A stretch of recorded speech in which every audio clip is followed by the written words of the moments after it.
Sorry. Oh God. Just now then, You're people. Emotional there. Yeah. It was just tired, Evie. You know, like ready for bed after that. Leeds United 0, Burnley 0. Not one for the neutrals, that's for sure. But for Leeds United, I think it's a positive result. We're another step closer towards the Holy Grail, getting back into the Premier League, top of the league. 3 on Burnley, 2 on Sheffield United with a far superior goal difference. Farke, I know there's a lot of critics of maybe he should have gone for it. I'm okay with him not. I think the midfield pairing of Gruev and Tanaka was the right decision, in my opinion. I would have liked to have seen Firpo towards, in the second half, but I think at that point the manager just didn't want to lose. He did try and give us a little bit of, a little bit of get up and go by bringing on Ramazani and Joseph, which a lot of people wanted, but it didn't have the desired effect. If anything, I think after that, not blaming them, by the way, the game just in general from us and Burnley was very, very scrappy. I think both managers would have settled for it. Like I say, Burnley are undefeated in 17 now, but they draw so many games, and you can see why. There's a lot of critics from our fan base on our setup, but Burnley didn't do anything. I think if you could say which of the sides went for it, I would argue we went for it, if you could call it that. I think it's a good point on the road. I don't know how you can say 2 points dropped or have that narrative, because you're going to a team that haven't lost at home, that are now 17 unbeaten at home, that have the best defence in the league, having conceded the lowest amount of goals at this stage of a season. So to go there and get them, fine. Fine. I'm okay with it, Eva. I know a lot of people will disagree because everyone wants to throw the baby out with the bathwater. How did you see it? What is your synopsis of the game? I thought it was fine. I thought that it was going to be probably the toughest away game that we're going to face all season, in terms of, I would say that is going to be a tougher game than going to Bramall Lane. Like, I really do think that Sheffield can be got at, whereas Burnley are just so rigid, and it reminds me sometimes of when you see kind of top of the end, like Premier League games. I'm not saying this was of the same quality. I'm just saying that quite often teams cancel one another out. Yep. And I think that we both, an away draw is a very good point against a team that are there or thereabouts. Yep. I think we could have gone for it. And, I think you're right in the fact that it's not a bad point, and we did look the more likely to score. We had they had no shots in that entire second half. We had 4 shots, and obviously that Dan James was the only shot on target for the entire game, which just goes to show how kind of frustrating both teams were making it. Yeah, Farke wasn't willing to take the risk. And one thing that I would kind of be critical of Farke for was the fact that when Farke has bad statistics against certain teams, Leeds seem to soak that up. As in, I don't know whether you saw the stats at the beginning of the game, but he hasn't won any of his games managing against Burnley before. Okay. So, and we had that last year. He very rarely wins in London. He very rarely wins. All the teams that Farke seems to struggle against, we struggle against. The teams that we usually struggle against, if Farke doesn't struggle against them, then we don't struggle against them. But that does seem to be a bit of where we our downfall is. He tries to make it not, he constantly goes for the if you can't win, don't lose. And I do think we could have won that. And I do think that it was the third week. It was the third game. You could tell it was that third game in a week vibe type of thing tonight. I think some of the players, especially Solomon, looked tired. He was ganged up on, but I didn't think he was great with the whole arguing with the ref about the corner, being a little bit petulant. I didn't like that side of him, and I think he'll be bollocked for that as well, because I don't think that's needed. You know, he's miles better. The fact that Jadon Anthony couldn't get in our team last year, and he's their starting, one of the starting wingers. And he was their star man almost. It was like, let's look for Anthony. Let's look for Anthony. I felt. Well, we have. This wasn't planned at all, but we are going to be joined by a very special guest who messaged me and said I would like to jump on to discuss the game if you'll have me. And of course, we're going to have him. So without further ado, let's bring in the voice of reason. It is Mr. Joe Lynch. Hello. How are you? Long time no see. I know, right? Yeah, I'm all right. Good. How are you? Good. Are you awake after that, Joe? Yeah, because there's a bit of me actually quite enjoyed parts of that game, and then there's a lot of me that, from a fan perspective, didn't enjoy any of it. The tactical setup of as the coach, you enjoyed it, right? I did enjoy it, yeah. I knew it. And normally I don't, because normally it's a case of Leeds just overpassing the ball to death and moving it too slowly, and But I thought Burnley's defensive shape was excellent. I thought Estev had a phenomenal game at the back. His reading of the game is really good. I'd be trying to nick him as a centre back if we did get up next year, because he just, anytime there was a small bit of danger against Burnley where Leeds looked to have a gap, he was just filled in. Kind of what Ampadu was doing. And Gruev, I thought, did that excellently for Leeds as well, breaking up forward passes. But yeah, it kind of, from the 30th minute on, it was like these two teams are defensively identical setups. Identical attacking setups. Both managers very pragmatic. Both of them will probably be happy with a draw. And for me, I just thought they're going to cancel each other out. And the longer the game went on, they did. It was nice to see Leeds trying at least to push on. I thought he could have taken Sam Byram off with a half an hour to go and put Firpo to really exploit the left-hand side, because it was a bit slow there. But I say this a lot. Sometimes it's not Leeds. Sometimes it's not about us. Sometimes it's about what you're facing. And I thought their shape was good. I thought they closed down the space really good. I thought they limited us to going wide, and then they swarmed very quickly. Any mistakes that were made, they got around us really, really quickly. But that's all they have. Going forward, they offered nothing. I mean, Melly has no saves to make. As you pointed out, Anthony was their star boy, and they barely got the ball to him. When they did, he was dealt with fairly easily. So, yeah, for me, it was just a midfield battle that I thought we did well. I understood Gruev going in there, and I thought he did an excellent game. But you would have liked to see Rothwell coming on. And I thought Rothwell was coming on with a half an hour to go and then never materialized. We would have liked seeing Rothwell go in there for Gruev for the last 20-25 to go at them again. But it didn't happen. But I think probably would have taken a point before the game. And the game wasn't anything I don't think anybody expected it not to be. I think it turned out exactly as everyone thought it would. And you take a point and you leave. And they'll be delighted with 4 points, but we've got a point on the board away from home against a promotion rival. You take that, you move on to the next one. Yeah. I did think the second half was nowhere near as good as the first, but as the first half, I enjoyed it, the chess match of it.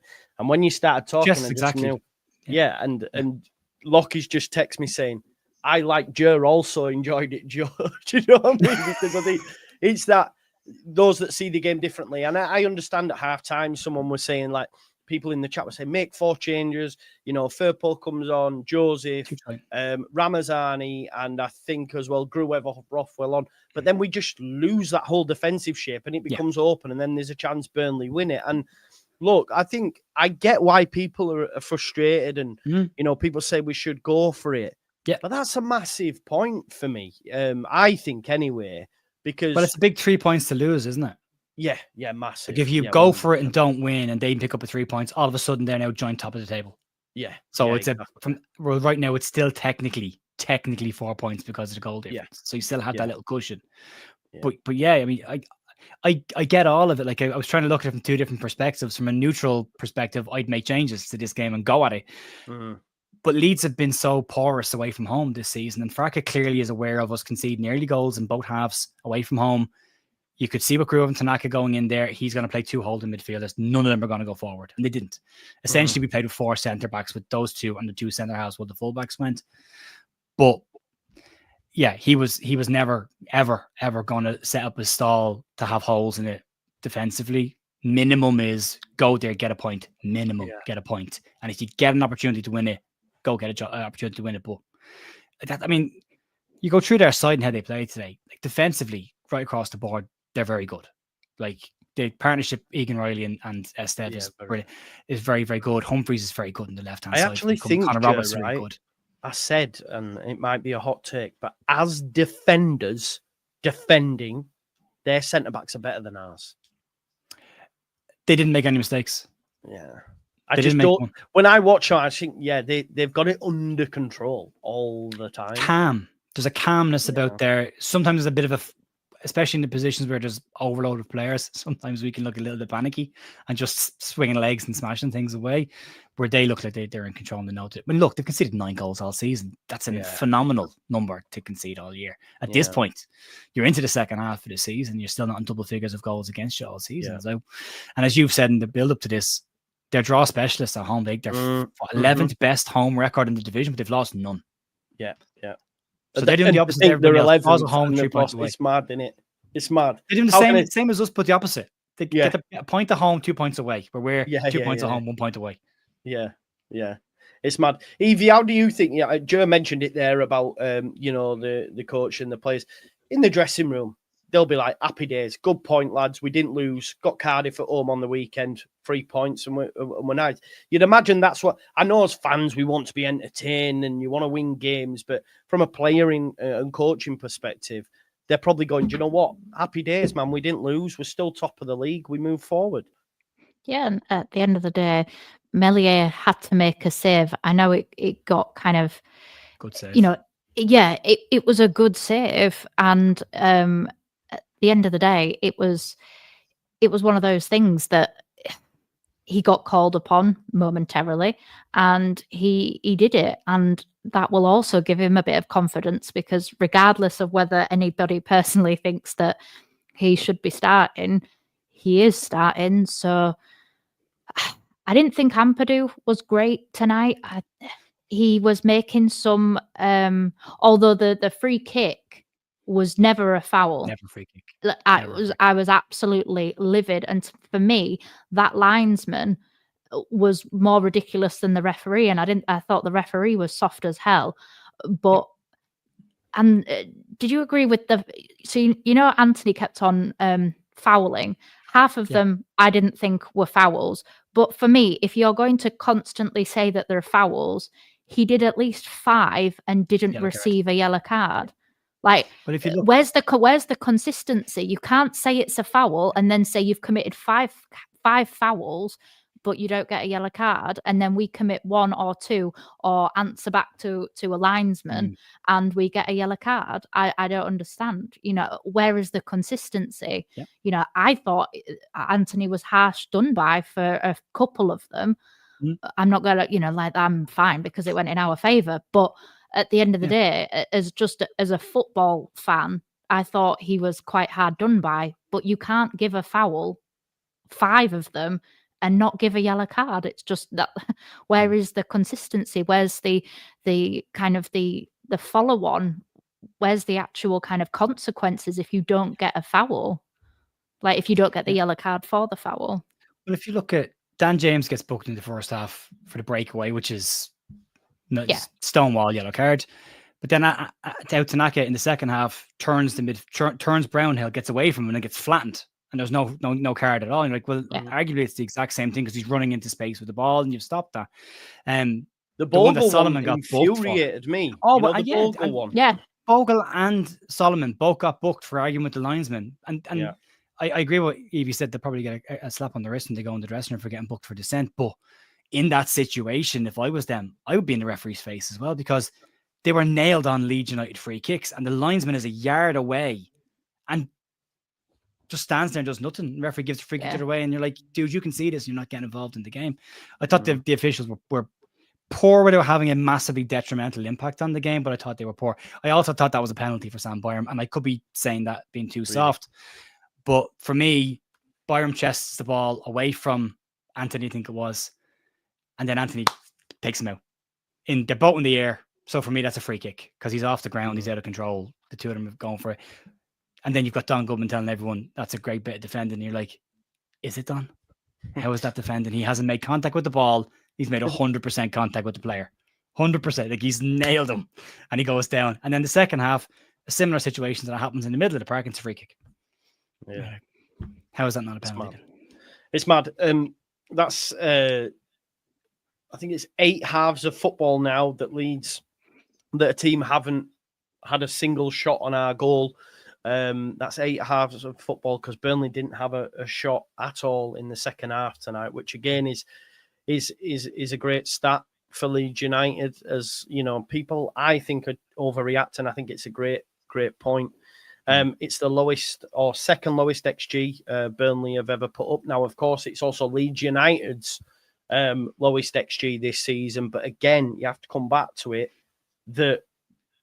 that's the best defense in terms of conceded goals in the league. And like you said, Estev, you know, you've mentioned it many times, Joe. I thought it was phenomenal, really, tonight.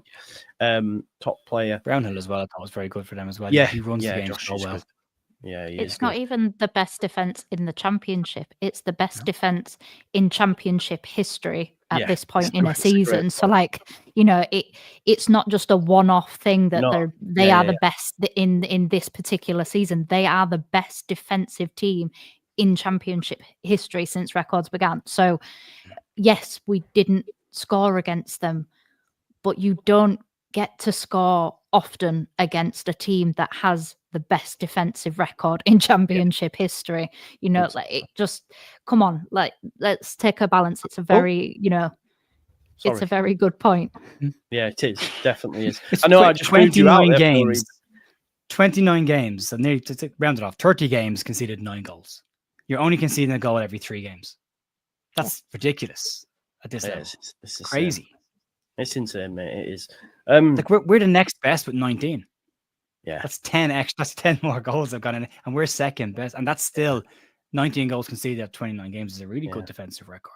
I think you can see, Joe, as well, and I've continued to echo this. I think for me anyway, and I know I look at that Burnley side, and yes, they're great and they're great defensively. I just look at them and think that's why they don't get top 2 for me, is because they are almost too defensive. That's why they draw so many at home, because even at home, they're not going for it. Like people have said in the chat, they play defensive at home, but that's why. You know, like you mentioned, to think that you're undefeated at home all season and you're 11th in the home form table, that shouldn't compute. Do you know what I mean? We've been beaten at home and we're miles ahead of them at home. So it's like, you know, that's why I think they'll draw their way. We have the best home record in the division, even after losing to them. We still had the best home record in the whole league. Yeah, exactly. It's mad, isn't it? And we've had some super chats. Badger Morin says an away point equals glass half full. Gary Paul says, how can Burnley fans enjoy that week in, week out? They are horrible. Home team played 6-4-1. I couldn't do that week in, week out. Also 21 months. Yeah, big up Gary Paul for being a member for so long. Mark says the away end celebrated that point at the final whistle. Travelling fans were happy. Always a good indication for me. And Stephen says you were bang on with your score prediction. We won't say out about Joe's score prediction, will we, Joe? We'll keep that one under wraps. No, I've said it to everyone. I said 1-0 to Burnley. I got stuck in this. I was listening to you talking about it as well. I kept saying, I can't call this. I can't call. And I was the same going. And I looked at all the different numbers. And I was just thinking, because I haven't got a couple right in the last few weeks of the prediction league. So I was like, I'll get this one right this week. And I looked at it and went, screams like a 0-0 now. But Leeds will go for it and they'll get caught. And that'll be the 1-0. So, but I wanted 3-0. My heart said 3-0 to Leeds. My head was going 1-0 defeat. So I'll take the 0 all in the middle. Yeah, it is. Listen to this. Sorry, just to jump in before you do. Yeah. 1.4 goals per game at Turf Moor this season. The lowest ratio in the English second division since 1921-22.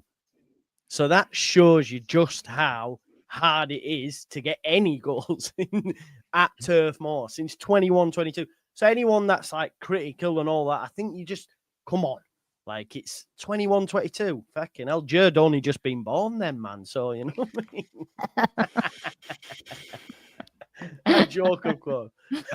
Go on, Judd. You were gonna say. Evie mentioned Ampadu's performance, and there's a couple of things about Ampadu I've noticed at centre back, and I don't love all of it. There's some of it I do. I mean, his positioning is phenomenal. His winning balls in the air against players, he dominated Zion Fleming tonight. Excellent at that. As I reads the game very well, he can pass the ball out of the back more often than not very well. Bit shaky tonight starting off. His passes were a bit wild. And what I didn't like about it was he passed the ball to Aronson in the first minute and puts it about 15 yards ahead of him. And then he barks at Aronson for not getting it. And then the second half, he did the same. Sorry, a couple minutes later, he did the same to Byram. And had a bark at Byram. And I was like, well, both those passes are miles ahead of them. That's a bad pass. And you're blaming the other players for not being in a position to get them. And the one part of his game that I don't like, especially at centre-back is he likes to put his foot on the ball a lot. So when he gets the ball off Meslier, he looks up, stops dead, puts his foot on the ball, looks up, does this with his hands, and then passes the ball 5 yards to Joe Rodon where it should have gone a minute and a half earlier. And he does that repeatedly over the game. And I think of when he's playing in midfield, he drops into defense to get that ball, brings it out doing the exact same thing. And you're thinking, well, you're not playing that role today. Get out of Ville Groove's way, let him pick the ball up and let him burst forward the ball and create chances. And I think there's a bit of Hollywood about Ethan Ampadu sometimes, is he likes to be seen on the ball. And I wish sometimes he just moved the ball quicker, because if it's going to go 5 yards to Joe Rodon, then cut out all the drama and the theatrics and just pass the ball to Joe Rodon and get on with the game and move the ball quicker around the outside, because he kills so much time looking at the game, and the defensive side are just dropping. Like, but now there's a block in place. It's just a pet peeve I have of Ampadu. Outside of that, as I said, his tackling's brilliant, his work rate's out phenomenal, he covers really, really well, but that bothers me a lot.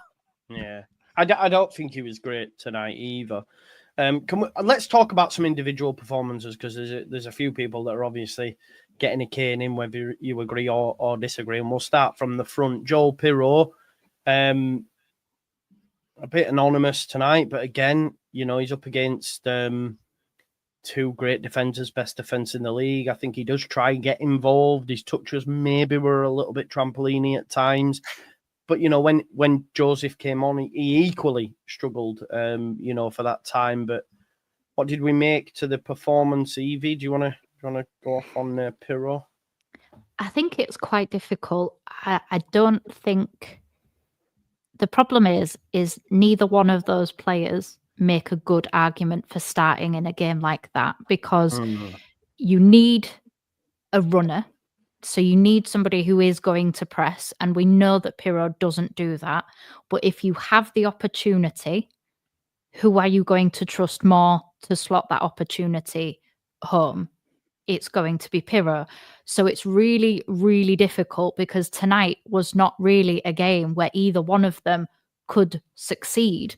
So I think it was a chance for the wingers to score, because of the fact that they're the ones that are going to take the shots from out. Hence, Dan James, the only shot on target was from Dan James outside.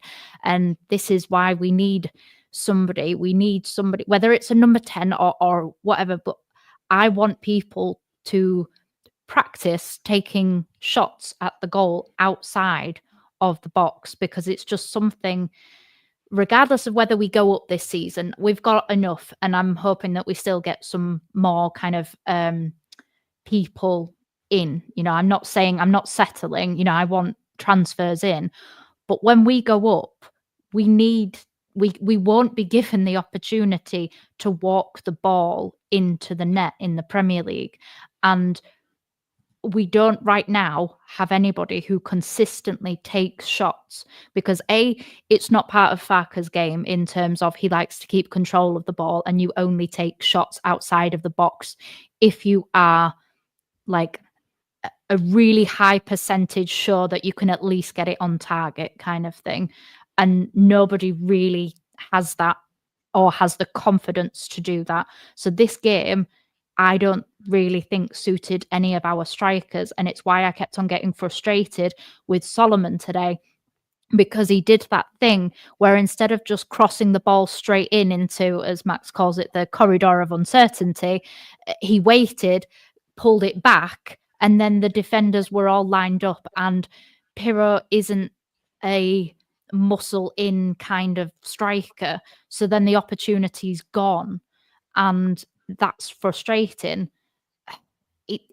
It just wasn't a good game for either striker. So I think the wingers should have done more. So I think it's quite hard to actually come out and criticise or compliment Pirro, because I don't think he did really well, but I don't think this particular game was ever going to mean that he was going to do well, in my opinion, because of how Burnley set up. I think that's a fair assessment, Evie. And obviously, because a lot of people saying like we need a 9 and a 10, and that's the next position. Brendan Aronson is taking a lot of flack tonight. I actually think he was okay, but I'm aware that I'm a big supporter of his, so sometimes my judgment can be clouded. But I thought he was okay tonight, and there wasn't many times where I'm like going, release it. I think it's just go to. So Brendan, but what I will say actually, and Tom Carndoff has tweeted out about this, so give him the credit, but he did say that these last three have especially shown that we need a different profile of 10, because basically Brendan's played 90 minutes times 3. Yeah. So, but again, we couldn't change it, could we? We couldn't change it because there's no one that the manager feels can play that role. And I also think defensively, we'd have lost something had he have come off. But yeah, talk on Brendan and what your thoughts on that 10 position. But if you look at the two lowest scores, looking at Sofa scores ratings, they gave Joe Rodon man the match. But if you look at the two lowest scores for Leeds, it's Pirro and Aronson with 6.4. who happened to be Leeds' two central attackers against the best defence in the league, who completely nullified them. I thought Brendan was fine, but I mean, what do we want from him? Like, what do people want from Brendan Aronson? He's not Jorginho or Rutter. He's created the most chances of any player in the entire division. He's Leeds' fourth highest GNA this season. He could save somebody from a burning building, build a house for a homeless family, and he'd still get criticised for doing nothing. You know, it's like some of the stuff is a bit harsh on him. I wasn't a fan of Brendan coming back. I didn't want any of the exiled players to come back, but when they're here, I want to see them contribute, and that's all I want from them. I don't care outside of that.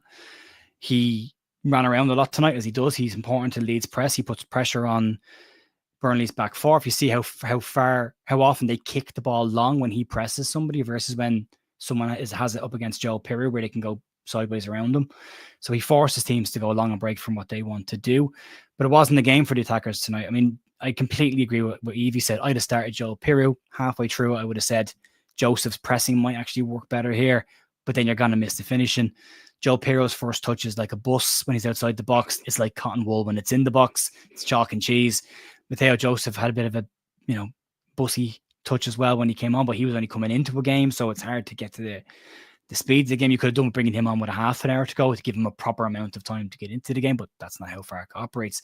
They're not going to be world beaters every game, but you're talking about two players that are still part of a squad at the top of the division, and are contributing. Joe Pirro is getting criticised by people. He is the fourth highest GNA in the entire division of any players in the league. Yeah. So he's doing what he needs to do. Leeds goals aren't coming from those two, but it's the work that they do off the ball that gives Dan James and Manor Solomon space. And I put that tweet out earlier on. Manor Solomon and Dan James have contributed to 40% of all Leeds goals this season, which is nuts. Between the two of them, between goals and assists, they've directly contributed to 40%. That's what your strikers are normally doing. So as long as we're getting the goal, I'm always said the same thing. I don't care who scores for Leeds as long as Leeds score and win. Yeah. Didn't happen tonight, but it didn't look like it was ever going to happen tonight. And I don't think if Matteo's in there, it's any different. And as you say, we don't have an alternative for Brendan Aronson. They've got a massive 6 days going into tomorrow to leave. And if the profiles need to be different for the 9 and the 10, if they do it at all. But the thing about Brendan Aronson is not only the fact that we need a different profile of 10. We saw in the Premier League, Brendan Aronson started with Leeds fine in the Premier League. He had a really strong start. The fans were singing his name. And then 2/3 during the season, he's knackered because he's played every single minute of every single game. And then he's knackered and starts to go off the boil in games because he's knackered. He looked knackered against Hull. He looked knackered the week before that.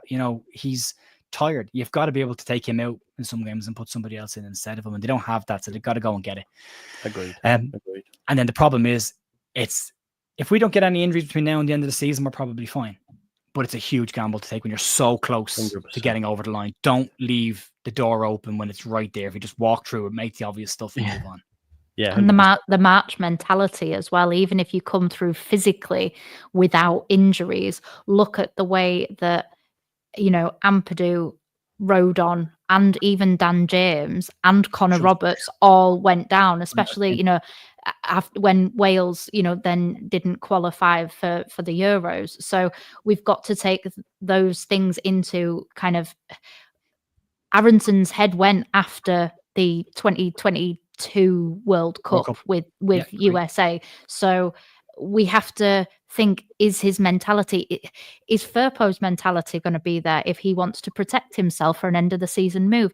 I don't want to judge players, but I am, because of the fact that I want Leeds to get promoted at the end of the season. Firpo is probably not going to re-sign for us. He will probably go to Spain and that will be it. So I want us to get support so that A, it keeps players on their toes, B, we've got backup, and 3, we're not having to rely or question and have that toxic mindset going in. Are people starting not to play for us because they're thinking about their future, you know, all of where their careers, you know, are going to be at the end of this season, because of the fact that there's going to be cuts at the end of this season if we stay down here, because of the fact that the money, you know, is it halves again next season? Or is it goes down to 15%? Yeah. So it's more than halves. And then we won't be able to attract the same amount of people in, because we can't offer the same amount of wages that we have been able to offer for the past 2 seasons. So we need people in just to keep players on their toes. I don't want people to replace them. If they're good to go, absolutely fine. You know, I just want competition in those spaces. I echo your sentiments exactly.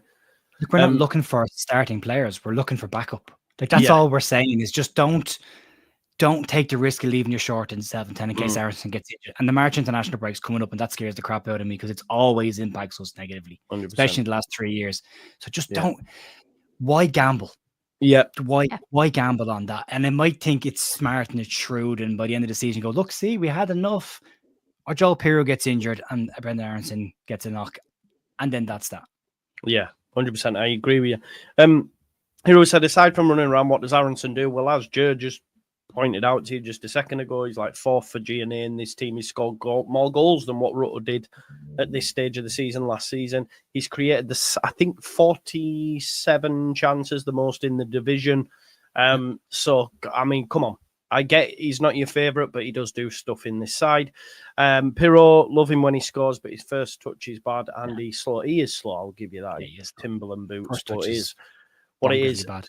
Yes. The manager's been speaking. He said, good result for us, good point on the road, good defensive behaviour. It was a difficult game. 2 of the best sides in the league. Bad weather. They are on a massive unbeaten run. A game of little mistakes. Both teams were about crucial mistakes and chances. He did go on and say that final decision pass finish, we could have been more convinced and committed to our action. The only thing I criticise sorry, that's the only thing I can criticise tonight. He said, happy how Gruev handled it. Dealing with Brownhill was important, hence why they've done that. Together with Tanaka, they were crucial to our defensive behaviour. And that's what he said. And then he did speak on transfers as well, by the way. He said, I've not checked my phone for the last 6 hours. I will check it after the press conference. Perhaps I can tell you more about transfers in the next something's press happened. Conference. Yes, it would sound like. Because it's deathly quiet, which goes with the 49ers about to do something. And if he's making a joke like that, then something's happening. Yeah, you would imagine. The next press conference is what? Monday? Tuesday? What day no, wait, today's Monday. Wednesday, Thursday for the weekend's game. Yeah. So when do we play? We play Saturday, don't we? Yeah, Saturday. So Wednesday. Thursday. Yeah. Maybe, yeah. So maybe we'll get something this week then, eh? Well, we have to. We have to. Yeah, it closes on Monday, doesn't it? Yeah. So we'll have to wait and see. But yeah. I think that's everything, isn't it? Is there anything else anyone wants to cover? I mean, I could ask for man of the matches, but I think Bogle, actually. I thought Bogle was really good for Leeds. There was one moment when he did get into the box late on, and I think he should have squared it to Ramazani, and he went for a strike. But he didn't commit to either decision, and that was the frustrating thing. Yeah. I thought he was good. I thought James was good. I think the bulk of our play came down the right-hand side tonight. Sometimes it's the left, but as we can see, much like with Somerville, teams are getting wise to that and are doubling up on Solomon every time he gets the bloody ball. You know, Anthony was there alongside Roberts, so that's something that we have to, we have to figure out that conundrum. But look, we won't play Burnley every week. We won't play the best defence in the league every week. So it'll be, Cardiff at home at the weekend. So I'd imagine that'll be it'll be different, won't it? It'll be different. People are saying Rodon man of the match. What are we saying? What's people's thoughts?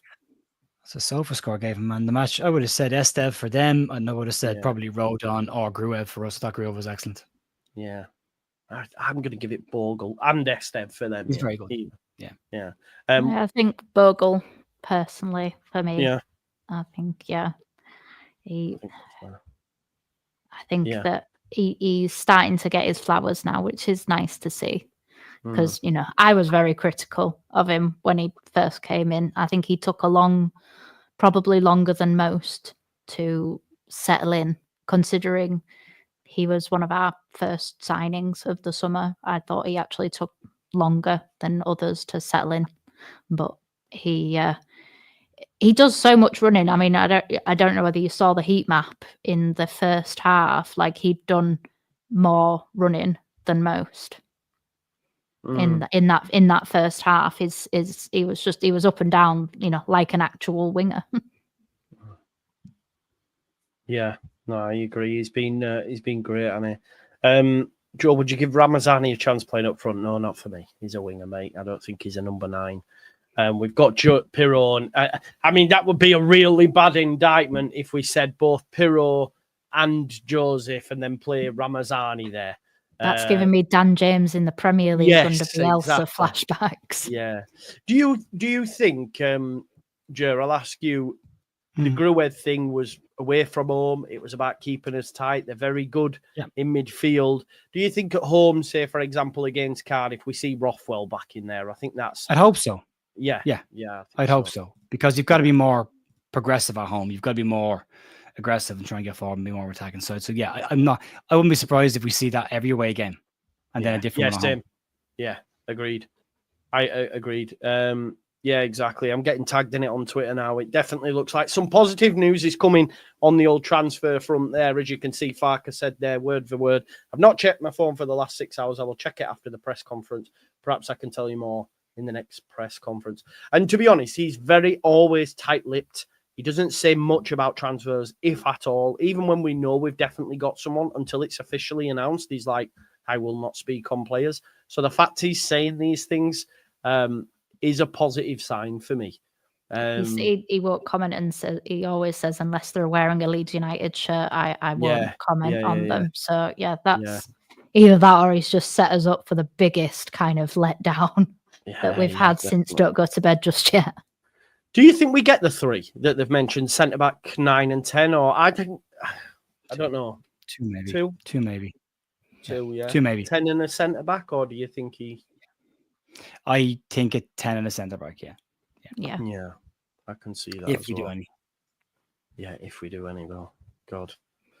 Well, let's not leave on a negative comment. No, exactly. Leeds United at top.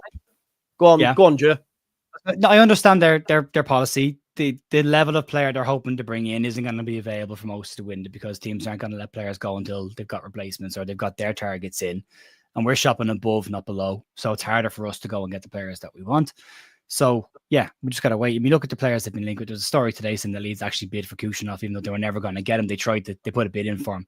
But that's the players you're going for, then you're going to have to wait because you're not first, second, third, fourth, or fifth in the list. The only thing for me is, and I said it earlier on, was Daniel Farke talks about having players that want to be here. Emi Buendia clearly didn't want to be here, so let's not waste our time on that, and let's go with someone who does. But even at that, it's going to be tough to find someone who's going to make a difference. I think it's 2 loans. I think it's 2 backup options, and then we move on. And I'm okay with that. Definitely, yeah. Same. We just need someone different to Brendan. And like I say, Strauch will probably, I think Strauch might be available on the weekend if he's training this week. So, yeah, but definitely a backup option there if needed. I think that's about everything. I mean, I don't know how we've managed to squeeze 40 minutes out of that game, to be honest, but we did. Make sure you check out Discourse of a Peacock, and it was great to see Joe back. Make sure you check his channel for all the latest news in the morning, no doubt. Final word will be tomorrow night, and there'll be some transfer news tomorrow. I reckon we can make a video out of what Farker said in that presser anyway. So you will be hearing from me in the morning. Thanks for watching tonight. We had great numbers as well. And we'll see you on the flip. There's the channels, Jack putting it in. Jers will be on the way as well. But thanks everyone for watching, and see you tomorrow. Bye-bye.